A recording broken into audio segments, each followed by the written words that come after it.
Friends, आज के video में star delta starter control wiring practically किस तरह की जाती है, किस तरह स्टार डेल्टा स्टार्टर वर्किंग होती है समझ लेते हैं। सबसे पहले यदि हम वर्किंग की बात करते हैं तो जैसे स्टार्ट पुश बटन को प्रेस किया तो मेन कॉन्टेक्टर और स्टार कॉन्टेक्टर अभी पिकअप है। जैसे ही टाइमर का टाइमिंग कंप्लीट होता है स्टार कॉन्टेक्टर स्टॉप हो चुका है और डेल्टा कॉन्टेक्टर पिकअप हो चुका है। अब मेन कॉन्टेक्टर और डेल्टा कॉन्टेक्टर कंटिन्यू रन करता रहेगा। यदि हमें स्टार्टर को स्टॉप करना हो तो स्टॉप पुश बटन प्रेस करने पर हमारा स्टार्टर स्टॉप हो जाएगा। एक बार फिर से समझते हैं। जैसे स्टार्ट पुश बटन प्रेस किया, मेन कॉन्टेक्टर और स्टार कॉन्टेक्टर पिकअप है। टाइमर का टाइमिंग कंप्लीट होते ही स्टार कॉन्टेक्टर स्टॉप हो चुका है और डेल्टा कॉन्टेक्टर पिकअप हो चुका है। ठीक है, स्टार्टर को स्टॉप करने के लिए हमें स्टॉप पुश बटन प्रेस करना होगा। आई होप आपको यहाँ पर वर्किंग का कॉन्सेप्ट क्लियर हुआ है। आज के सिर्फ इस कनेक्शन को हम ड्राइंग के जरिए भी समझने वाले हैं एवं वायर बाय वायर हर एक कॉन्सेप्ट को बहुत ही आसान तरह से समझेंगे, जिसे वॉच करने के बाद आपका स्टार डेल्टा स्टार्टर का सभी कॉन्सेप्ट क्लियर होगा। चलिए वीडियो स्टार्ट करते हैं और सबसे पहले हम सेटअप समझ लेते हैं। तो हमने टोटल 3 कॉन्टेक्टर कनेक्ट किए हैं। पहला कॉन्टेक्टर मेन कॉन्टेक्टर है। ठीक है, मेन कॉन्टेक्टर के साथ हमने ओवरलोड रिले का कनेक्शन किया है। ठीक है ना, मेन कॉन्टेक्टर और एक ओवरलोड रिले लगाए जिसके जरिए मोटर को प्रोटेक्शन मिलेगा। यह डेल्टा कॉन्टेक्टर है और यह हमारे पास स्टार कॉन्टेक्टर है। अब चूंकि हमें इस स्टार्टर में इंटरलॉकिंग भी करना है तो आपके पास जो कॉन्टेक्टर्स है डेल्टा कॉन्टेक्टर और स्टार कॉन्टेक्टर, उसमें कम से कम आपके पास एक एनसी पॉइंट होना चाहिए। ठीक है, यदि एनसी नहीं हो तो आपको एड ऑन ब्लॉक कनेक्ट करना होगा। एक हमारे पास ऑन डिले टाइमर हमने यहाँ कनेक्ट किया है। ठीक है, ऑन डिले टाइमर में देखिए यहाँ पर आपको A1 और A2 टाइमर की कॉइल है जिसमें हमें 220 वोल्ट AC सप्लाई कनेक्ट करना होगा। यह टाइमर हमारा 24 वोल्ट AC सप्लाई पर भी वर्क करेगा। ठीक है, तो A1 और A2 इसकी कॉइल है।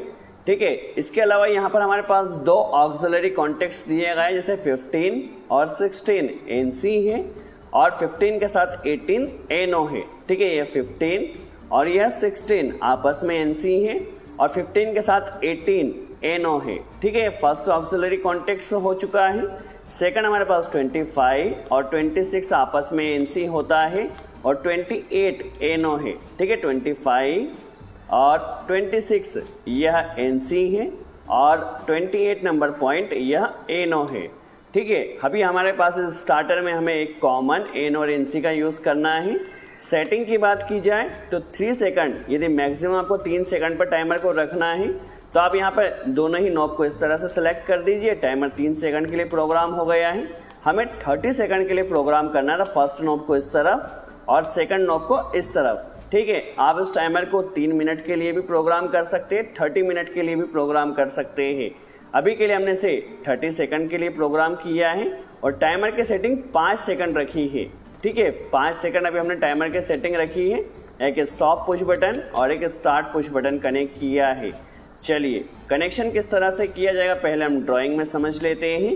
तो सबसे पहले लाइन का कनेक्शन आएगा ओवरलोड रिले के NC पॉइंट में, ताकि हमारी मोटर जब भी ओवरलोड हो तो ट्रिपिंग मिल सके। ठीक है, NC का जो आउटपुट रहेगा ओवरलोड रिले का स्टॉप पुश बटन में जाएगा। स्टॉप पुश बटन का आउटपुट स्टार्ट पुश बटन में और स्टार्ट पुश बटन से कॉन्टेक्टर की कॉइल में। ठीक है, और जो न्यूट्रल रहेगा वो कॉन्टेक्टर और टाइमर, तीनों कॉन्टेक्टर में और टाइमर में हमें डायरेक्ट कनेक्ट करना होगा। तो सबसे पहले हम न्यूट्रल का कनेक्शन समझ लेते हैं, फिर किस तरह से लाइन का कनेक्शन होगा। तो न्यूट्रल देखिए MCB से हमने लिया है। Main contactor, timer, delta contactor, star contactor में डायरेक्ट कनेक्ट कर दिया है। लाइन की वायरिंग जिस तरह से हमने ड्राइंग में समझी थी, सबसे पहले ओवरलोड रिले के 95 नंबर पॉइंट पर आया है MCB से। ठीक है, 96 से यह निकलेगा। ठीक है, यदि हमारा सभी कनेक्शन ओके है तो सप्लाई पास होगी और यह जाएगी स्टॉप पुश बटन में। कनेक्शन को आप केयरफुली वॉच कीजिए। ठीक है, स्टॉप पुश बटन का आउटपुट जाएगा, NC का जो आउटपुट रहेगा वो जाएगा स्टार्ट पुश बटन में। स्टार्ट पुश बटन में हमने NO एलिमेंट कनेक्ट किया है। ठीक है, जैसे स्टार्ट पुश बटन को प्रेस किया जाएगा तो यहाँ से यह जाएगा कॉन्टेक्टर की कॉइल में। ठीक है, A1 में। ठीक है, न्यूट्रल हमने डायरेक्ट कनेक्ट किया। जैसे स्टार्ट पुश बटन को प्रेस करते हैं तो कॉन्टेक्टर ऑपरेट होना चाहिए मैनुअली। ठीक है, प्रैक्टिकली ऑपरेट कर भी देखेंगे। जैसे स्टार्ट पुश बटन को प्रेस करते हैं तो कॉन्टेक्टर ऑपरेट होगा मैनुअली। देखिए जस्ट मैनुअली ऑपरेट हुआ, जितने देर के लिए पुश बटन दबाया है उतने ही टाइम के लिए कॉन्टेक्टर ऑपरेट हुआ है। अब हमें होल्डिंग देना है, तो होल्डिंग देखिए आप या तो एनसी के आउटपुट से ले सकते हैं या एनओ के इनपुट से, ठीक है। और इस होल्डिंग सप्लाई को आपको लेकर जाना है, एनओ के इनपुट से हमें लेना है K1 कॉन्टेक्टर, जो मेन कॉन्टेक्टर वो K1 कॉन्टेक्टर है। तो यहाँ से एनओ के इनपुट से एक वायर लेना है, इसे कॉन्टेक्टर के एनओ पॉइंट में लगा देना है, ठीक है। एनओ पॉइंट पर होगा क्या, जब हम स्टार्ट पुश बटन को प्रेस करते हैं, ठीक है, तो हमारा कॉन्टेक्टर ऑपरेट होगा। कॉन्टेक्टर के ऑपरेट होने से एनओ एनसी बनेगा और यहाँ से जो सप्लाई वो यहाँ आएगी, ठीक है। और यहाँ से कॉइल में हमें लूप कर देना है, ठीक है। जिस तरह से हम नॉर्मल ड्यूअल स्टार्टर बनाते हैं उसी तरह से हमें होल्डिंग देना है।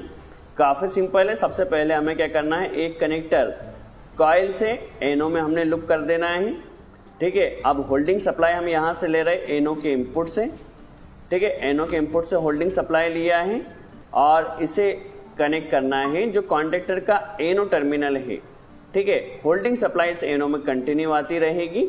जैसे स्टार्ट पुश बटन को प्रेस करते हैं, ठीक है, प्रैक्टिकली भी समझ लेते हैं होल्डिंग किस तरह से वर्क करा है, ठीक है। देखिए जैसे स्टार्ट पुश बटन को प्रेस किया तो हमारा स्टार्टर यहाँ पर होल्ड हो चुका है, ठीक है। एनओ एनसी बनेगा और वहाँ से वो सप्लाई जाएगी कॉइल में, ठीक है। तो ये तो हमारा ड्यूअल स्टार्टर बनकर कंप्लीट हो चुका है। इसी को हमें इम्प्लीमेंट करना है स्टार डेल्टा स्टार्टर में, ठीक है। तो स्टार डेल्टा स्टार्टर में इम्प्लीमेंट किस तरह से होगा, तो सबसे पहले हमें क्या करना है, जो कॉन्टेक्टर की सप्लाई है जहाँ से कॉन्टेक्टर ऑपरेट हुआ है वहीं से एक कनेक्टर लेना है और उसे टाइमर की कॉइल में भी कनेक्ट कर देना है। जब भी मेन कॉन्टेक्टर ऑपरेट होगा तो साथ में ही टाइमर ने भी ऑपरेट होना चाहिए, ठीक है। तो हम सबसे पहले क्या करते हैं, जो कॉन्टेक्टर की कॉइल है A1, यहाँ से एक कनेक्टर लिया और उसे टाइमर की कॉइल A1 में कनेक्ट कर दिया, ठीक है। जब मेन कॉन्टेक्टर ऑपरेट होगा तो टाइमर भी ऑपरेट होगा। चलिए प्रैक्टिकली देख लेते हैं।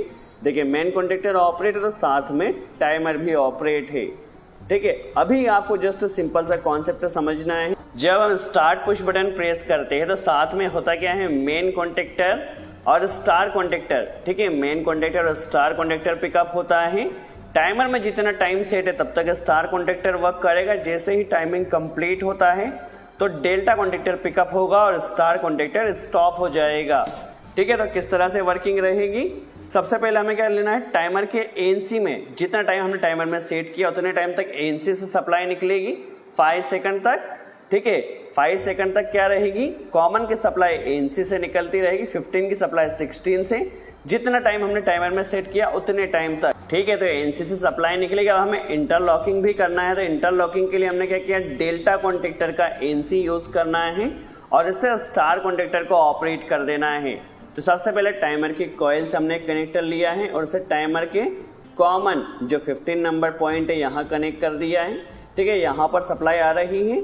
जितना टाइम टाइमर में सेट है उतने टाइम तक 5 सेकंड तक जो 15 की सप्लाई है वो एनसी से 16 से निकलती रहेगी, ठीक है। और हमें क्योंकि इंटरलॉकिंग भी करना है 16 से एक कनेक्टर लिया है और इसे कनेक्ट कर दिया है हमने डेल्टा कॉन्टेक्टर के एनसी पॉइंट में, ठीक है।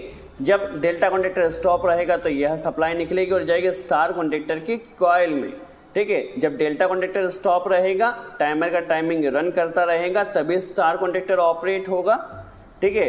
अभी क्या होगा, जैसे ही टाइमर का टाइमिंग कंप्लीट होता है, ठीक है, तभी सप्लाई कटअप हो जाएगी और ये सप्लाई निकलेगी 16 से, ठीक है, एनओ से, ठीक है। ये सप्लाई जाएगी टाइमर के एनओ में और टाइमर के एनओ से जाएगी स्टार कॉन्टेक्टर के एनसी में और ये जाएगी हमारे पास डेल्टा कॉन्टेक्टर में, ठीक है। जैसे ही टाइमर का टाइमिंग कंप्लीट हुआ तो यह सप्लाई आएगी हमारे पास 18 नंबर पॉइंट पर एनओ पर, ठीक है। तो एनओ से कनेक्टर लिया, इसे स्टार कॉन्टेक्टर के एनसी में कनेक्ट किया है, ठीक है। जब स्टार कॉन्टेक्टर स्टॉप रहेगा तभी सप्लाई पास होगी और स्टार कॉन्टेक्टर के एनसी से यह जाएगी डेल्टा कॉन्टेक्टर की कॉइल में, ठीक है। जब टाइमर का टाइमिंग कंप्लीट हो जाएगा, स्टार कॉन्टेक्टर स्टॉप रहेगा, तभी डेल्टा कॉन्टेक्टर ऑपरेट होगा। आई होप आपको यहाँ कॉन्सेप्ट क्लियर हुआ, किस तरह से वर्किंग रहेगी एक बार फिर से समझते हैं, ठीक है। देखिए होगा क्या, सबसे पहले एमसीबी को ऑन किया, स्टार्ट पुश बटन को प्रेस करने पर सबसे पहले मेन कॉन्टेक्टर और स्टार कॉन्टेक्टर पिकअप हुआ है। टाइमर का टाइमिंग जितना सेट है तब तक स्टार रन रहेगा। टाइमिंग कंप्लीट होते ही स्टार कॉन्टेक्टर स्टॉप और डेल्टा कॉन्टेक्टर पिकअप हो जाएगा, ठीक है। आई होप आपको यहाँ पर कॉन्सेप्ट क्लियर हुआ हो। दोस्तों नॉर्मली होता क्या है, जब हमारा स्टार्टर स्टार्ट करता है तो मेन और स्टार में रन करता है। टाइमर का टाइमिंग कंप्लीट होते ही डेल्टा में हमारा स्टार्टर रन करता है। फ्रेंड्स, इस वीडियो से यदि आपने कुछ नई इन्फॉर्मेशन सीखी हो तो वीडियो को लाइक ज़रूर कीजिए। चैनल सब्सक्राइब नहीं किया, सब्सक्राइब ज़रूर कर लीजिए। सो आज के लिए इतना ही। Thanks friends.